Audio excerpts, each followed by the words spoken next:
Bonjour les élèves! Aujourd'hui pour mathématiques, on continue avec les problèmes écrits pour l'algèbre. Cette fois-ci, on va faire des questions avec la multiplication et la division. Alors, on n'a pas encore vu ça en classe, alors ça va être nouveau, mais c'est très semblable aux problèmes écrits avec l'addition et la soustraction. Alors, on va commencer. Oui, non, je vais pas le faire de nouveau. OK, on commence avec notre premier exemple. Le voici. Blake a acheté des boîtes de clémentines de Sobeys. Il y a 8 clémentines dans chaque boîte. Il y a 32 clémentines en total. Combien de boîtes y a-t-il? OK. Je vais commencer avec mon stylo noir. Alors, on sait tout de suite, la première chose qu'on sait, Blake a acheté des boîtes de clémentines. OK, on ne sait pas combien de boîtes, alors on peut commencer avec B pour boîte. On sait qu'il y a 8 dans chaque boîte et 32 en total.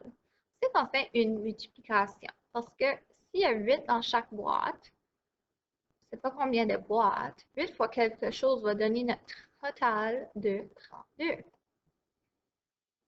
Bon. Maintenant, avec les questions de multiplication ou division, il y a des personnes qui ont peut-être pensé, ben, il y a 8 clémentines fois je ne sais pas combien de boîtes. Ça, c'est acceptable aussi. Alors, des fois, peut-être ton équation va avoir deux chiffres à deux différentes places. Comme ce que je veux dire, peut-être madame a fait B fois 8 et tu as fait 8 fois B. Je vais l'accepter parce que on peut interchanger les deux facteurs. Facteurs, c'est les deux nombres qui sont multipliés ensemble. Ça donne quand même la même réponse, ça donne quand même 32. Alors, c'est correct. Mais moi, j'aime suivre l'ordre dans la question, c'est plus facile pour moi. Je vois que la première chose qu'on voit, c'est une boîte de clémentine, mais on ne sait pas combien, et après ça, on voit le numéro 8, et ça donne 32. Alors, c'est ça que je fais pour que ce soit plus simple.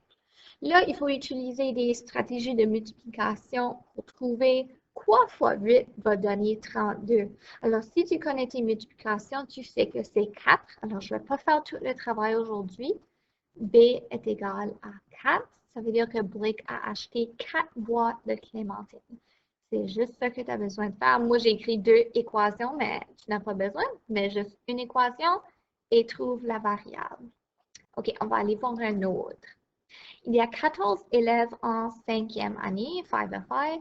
Madame Leclerc fait des groupes. Il y a 7 groupes en tout. Combien d'élèves y a-t-il dans chaque groupe? OK, je commence avec la première chose que je sais. Il y a 14 élèves. Et quand on commence une question, il y a un très grand nombre, un nombre plus grand que tous les autres nombres dans la question. Souvent, ça veut dire une division. Regarde, il y a 14 élèves et Madame fait des groupes. Elle sépare les 14 personnes en groupes. Alors, je suis en train de diviser la classe. OK? Alors, je sais que ça va être une division. Voilà. Alors, je fais des groupes. Il y a 7 en tout. Combien d'élèves y a-t-il dans chaque groupe? Encore une fois, il y a deux équations que tu peux faire. Tu peux faire, là, elle fait des groupes.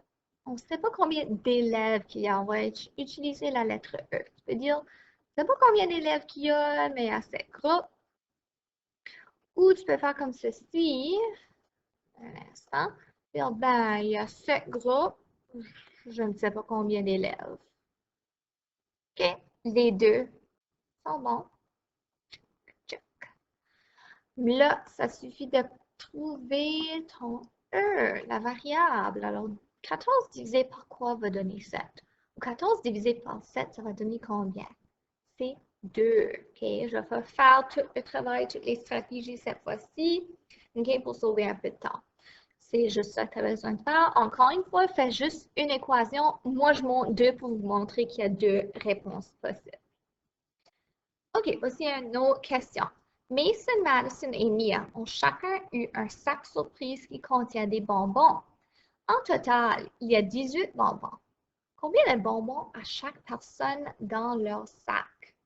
Bon, la première chose que moi j'ai réalisée, Mason, Madison et Mia, c'est 3 personnes. Alors moi, je vais commencer avec le numéro 3. OK, alors j'ai 3. Ils ont chacun eu un sac surprise qui contient des bonbons et en total, il y a 18.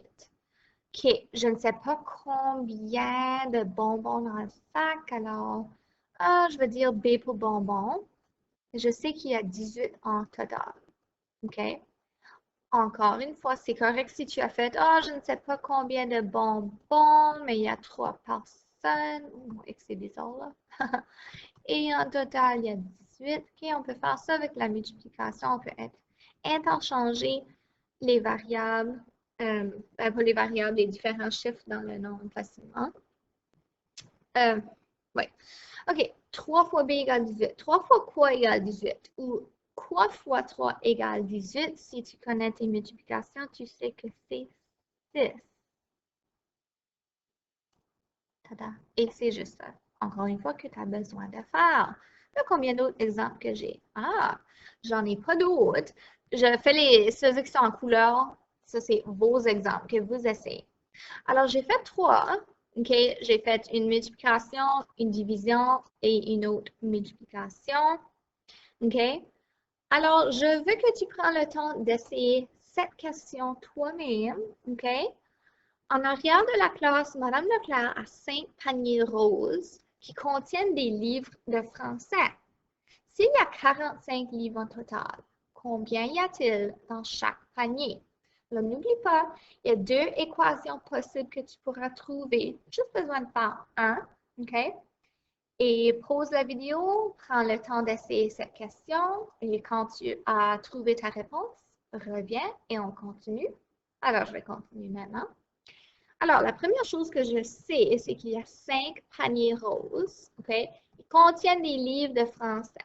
On ne sait pas combien. Alors, je vais mettre 5 fois la lettre L pour livre, mais on sait qu'il y a 45 en total.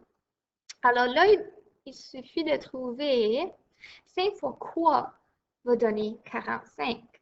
Alors, si tu utilises une stratégie de multiplication ou tu connais déjà tes multiplications, tu sais que c'est 9. Ça veut dire qu'il y avait 9 livres dans chaque panier. 5 fois 9 donne 45. Encore une fois, si ton équation était un peu différente, comme L fois 5 est égal à 45, c'est OK aussi. Voici un dernier exemple à essayer. Un panier contient 6 noix de coco. Et là, j'ai une photo, ça c'est un panier.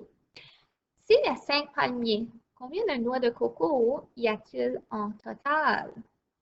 OK, alors arrête la vidéo, prends une feuille de papier, prends le temps d'essayer cette question et tu peux jouer la vidéo de nouveau quand tu es prêt ou prête. On va dire que tu as tout fini maintenant. OK, première chose que je sais, il y a 6. Un palmier contient 6 noix de coco. OK, il y a 6 noix de coco. Il y a 5 palmiers.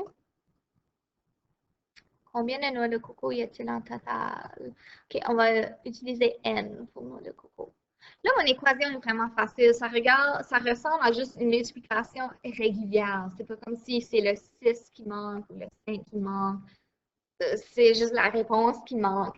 Des fois, il y a des problèmes écrits que la façon que c'est écrit, ça tombe comme ça. OK? Alors, c'est très facile à résoudre. Tu dois juste faire 6 fois 5. Alors, on sait que ça va donner 30. Alors, il y a 30 noix de coco en total. OK? Bon, on va arrêter là. Demain, il va y avoir une feuille de travail avec des questions à essayer. Si jamais tu trouves ça encore un peu difficile, tu n'es pas trop sûr, envoie-moi un message. Je peux te donner d'autres exemples. Je peux t'aider un peu plus. Je peux faire un vidéo chat avec toi. N'importe quoi que tu as besoin, je vais essayer de faire pour t'aider. Alors, c'est tout pour aujourd'hui. Au revoir.